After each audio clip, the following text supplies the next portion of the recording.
I do the ASK program, which is the Apprenticeship Support and Knowledge program, and I am here on behalf of the National Apprenticeship Service, and I'm here to give you a general talk and provide you a general overview as to how apprenticeships work, the different levels that there are apprenticeships available in, the different types of fields there are apprenticeships available in, and the likes. If you have any questions, I'll be happy to kind of take a couple at the end. So at this point in your education, I know that a lot of you are starting to think about what your next steps are, and I'm here to basically offer you an alternative to traditional college and traditional university, and just let you know that if you were thinking that maybe university or college isn't necessarily for you, that there is stuff out there for you to do.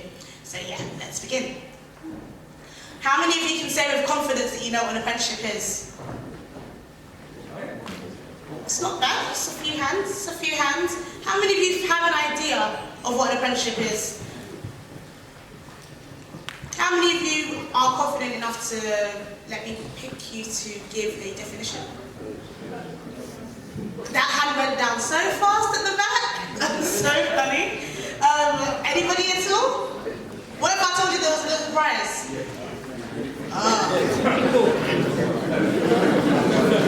Alright, I'm going to choose you at the back. No, that hand over there, right? Yeah, there. Yeah. Yes. So, the gentleman to the left of you. Yeah.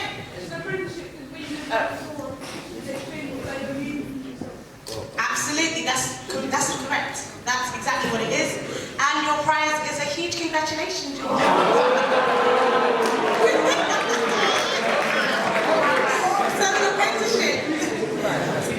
So that is, just as your fellow student said, that is exactly what an apprenticeship is.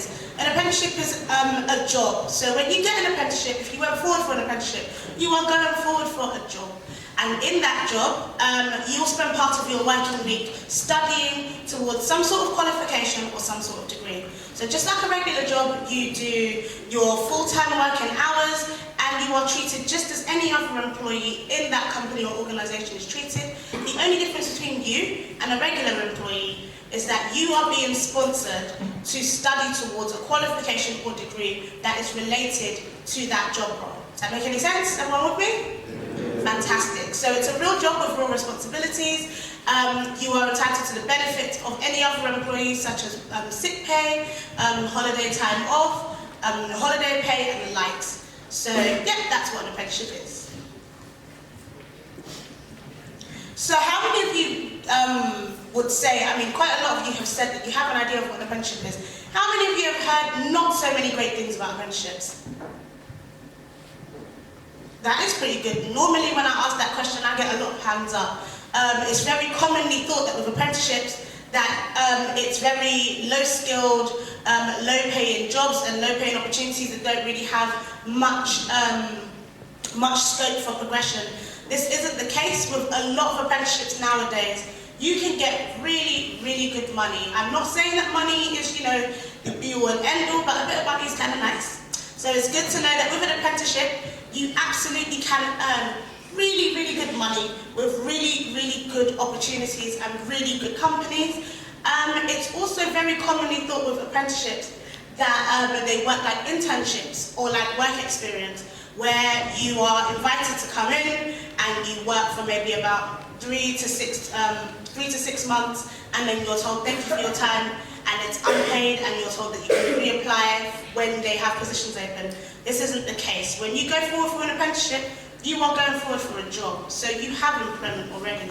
When you've completed the studying aspect of your apprenticeship, then you are no longer an apprentice. You are a full-fledged employee in that company or organisation, and you can continue to progress as such. So as of 2018, about 90% of apprentices did stay on with their employers. And that's really good, because we live in a time now that job security is a bit shakier than it's ever really been, particularly in modern times.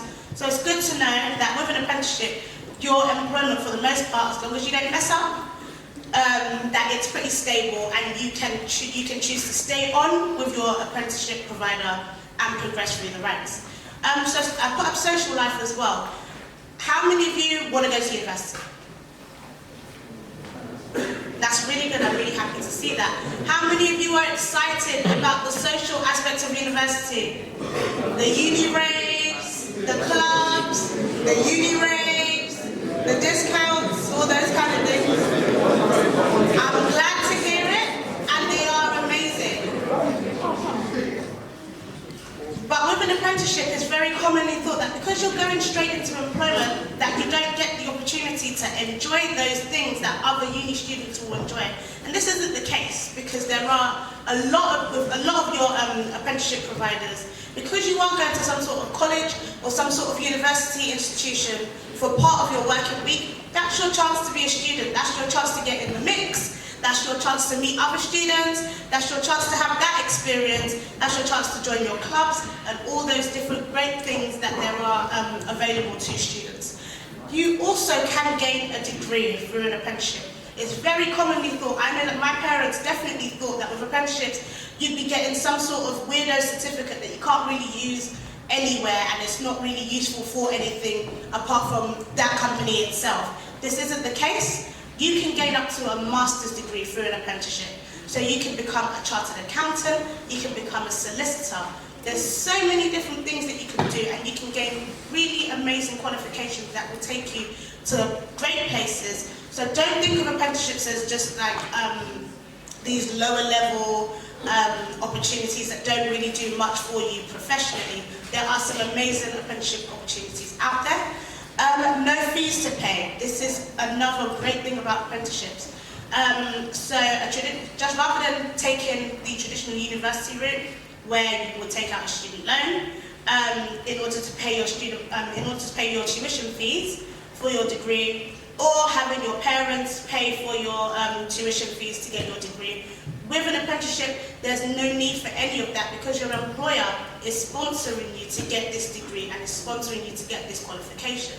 And the idea behind that is that the employer is saying, I think you're good enough for me to invest this money in you, for you to study and become the best you can be at this job. So you don't have to worry about taking out student loans, you don't have to worry about paying it back.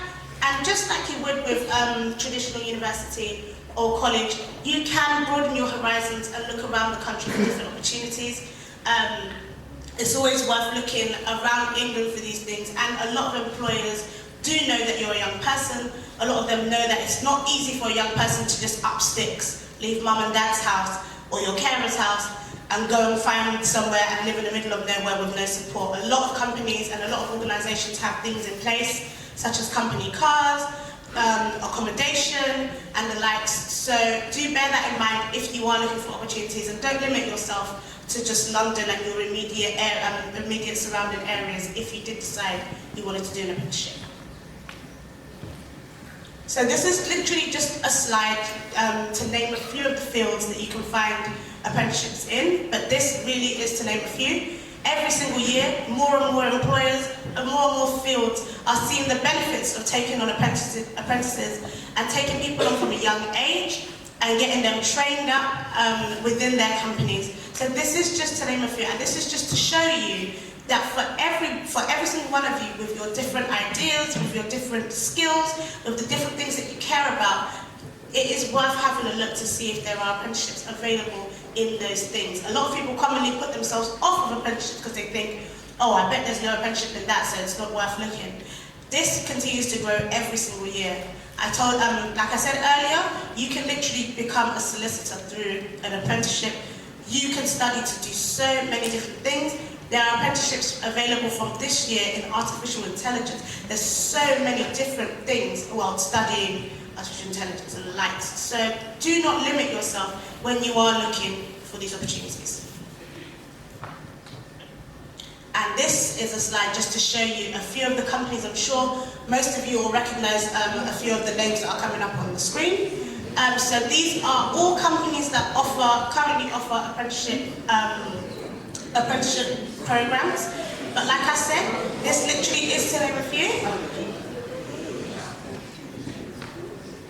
This literally is to name a few. It's great to join the BBCs, it's great to join the army, and really good names that you do recognise. But if you are looking for an apprenticeship, just because you don't necessarily recognise the name of the company, this doesn't have any bearing on the quality of that apprenticeship. You will find companies, even I find companies that I've never heard of, but they offer amazing apprenticeship opportunities. So do bear that in mind. The big names are great, but there's something out there for everyone. Some people do better in smaller and medium-sized companies that aren't necessarily known, but they have amazing opportunities. So keep an open mind if you are looking for these opportunities. And look inside the company. This is just a slide for me to basically explain to you, if you did decide that you wanted to look for an apprenticeship, how many of you, okay, let's say you, every single one of you, we're just going to, just for example, say, let's say you were looking for an apprenticeship as an accountant. How many of you think that you should look specifically at accountancy firms? Well, that's pretty good. Okay, come on. Yeah, all right. Well, you know something? Whilst it is good to look at if you were looking for an accountancy apprenticeship, while it is good to look specifically at accountancy firms, you shouldn't limit yourself to just accountancy firms, because different companies will have departments. JD Sports will have an entire department dedicated to accounting, and they will have opportunities in that. JD Sports will have an entire department dedicated to legal work. So do not limit yourself just to accountancy firms. If you were thinking, oh, you wanted to do something in, I don't know, in retail, you need to remember that different companies will have an entire department dedicated to their retailing, buying and selling and the likes. So make sure that you keep an open mind when you do look for apprenticeships. These are the different levels of apprenticeships. So if you guys are in year 10, yeah? Right, so apprenticeship language, you are working towards your GCSEs, and GCSEs are the equivalent of level 2 apprenticeships. So those are your GCSEs. Level 3 apprenticeships are your A-level apprenticeships. Level 4 apprenticeships are the equivalent of a higher national diploma, higher national certificate. Level 5 apprenticeships are foundation degrees. Level 6 apprenticeships are full bachelor degrees with honours. And level 7 apprenticeships are your master's apprenticeships, are your chartered status apprenticeships, where you essentially you become top of the field expert in your field. So this is just to show you that there's so many different things that you can do as opposed to going to university, and get the same thing that people that go to university get. There's no difference between you doing it for an apprenticeship and somebody that went to university to get these degrees or qualifications, or went to college to get those qualifications. So with most companies as well, you can expect that with their apprenticeship programs, they will use all 4 of these delivery models to deliver the apprenticeship. So let's say your apprenticeship is for 4 years, you can expect that over the course of 4 years, your company or organisation will probably use all 4 of these delivery models. So for about 70 to 80% of your working week, you can expect that you'll be doing your workplace learning. Those are your day-to-day tasks and activities as an employee in that company or that organisation. That's you really getting to grips with the field work, being there and gaining that crucial experience. And then about 20 to 30% of your working week, you can expect that you'd be at some sort of college, some sort of university, doing the studying aspect of your apprenticeship. So that's doing your assignments, that's you attending lectures, that's you attending classes and the likes. And just like it is now, and just like how it will probably be for the rest of your professional life, your working hours don't necessarily mean that you don't have to do anything outside of them. You can expect that outside of your working hours, you may have to catch up on assignments, you may have to do some studying and the likes. A lot of apprenticeship providers do know though that it's not easy to balance work and studying. So a lot of them, even within your working hours, they will give you time to catch up on assignments, they will give you time to study, they will give you time to prepare for exams and the likes. So bear that in mind. So this is just another slide as well to kind of compare traditional university to a degree apprenticeship. So just like a traditional university student, the things that are the same is that you are getting a degree, The things that are the same is that you are studying to get your degree. The difference between an apprentice doing a degree apprenticeship and somebody doing traditional uni without an apprenticeship is that you are being paid to study. Your employer is paying you your salary in addition to funding your tuition fees. Now, with a traditional university student, like I said earlier, they will probably have to either have their parents sponsor them for their tuition fees, or, you know, a lot of people will also take out a student loan. So as an apprentice, you don't have to worry about paying back student loans. You are getting that funded entirely by the employer. And the difference between you and most university students is that you can probably afford a little bit more. I know that as a student, I was in a perpetual state of brokenness. And yes, it wasn't easy. I know they make out like it's very funny. And it's funny, when I look back on times when I was at uni, it's hilarious. At the time, you know, when you're having to look through your room and see if you've left like a £5 in one of your handbags, not so fun. So you don't have to worry about that because you are earning. So it's very likely that you can afford to live, you can afford to do what it is that you want to do as an apprentice. The difference that also sets you apart from traditional university students is that you have the advantage of experience over other students that are doing traditional university. With an apprenticeship, it may take you a little bit longer to get these degrees. So let's say a traditional university course lasts for 3 years. As an apprentice, it may take you 4 years to complete the degree. But that is an advantage of 4 years of work experience. And experience is what will set you apart when you are looking for jobs. When you are looking for work, you want to present yourself to employers as being competitive, as being somebody that is probably worth taking a gamble on and being given a job. So bear that in mind as well.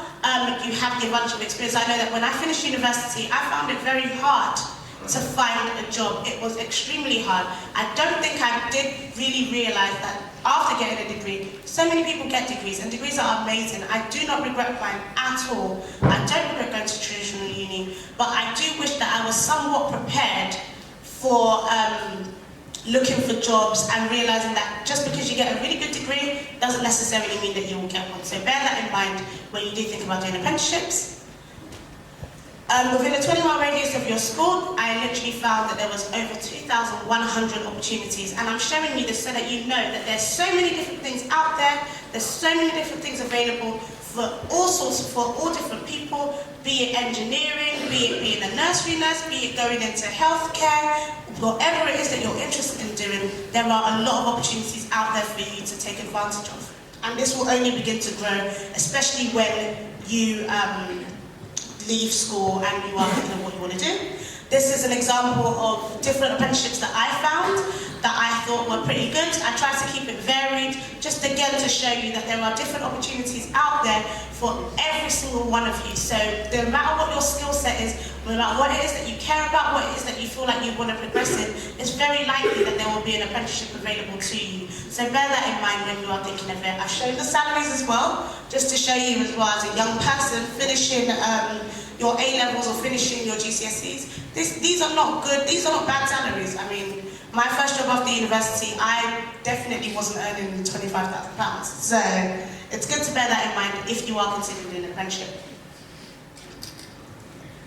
So this is our government portal. This is the government portal that we have. So I told you I'm with the National Apprenticeship Service. If you go on gov.uk/find an apprenticeship, you can use our amazing portal to find a lot of opportunities. I know Mr. Barry also puts tirelessly, him and a team of teachers here, they put very, very good apprenticeships up on the St Columba site as well. So have a look at those too when you are looking for opportunities in apprenticeships.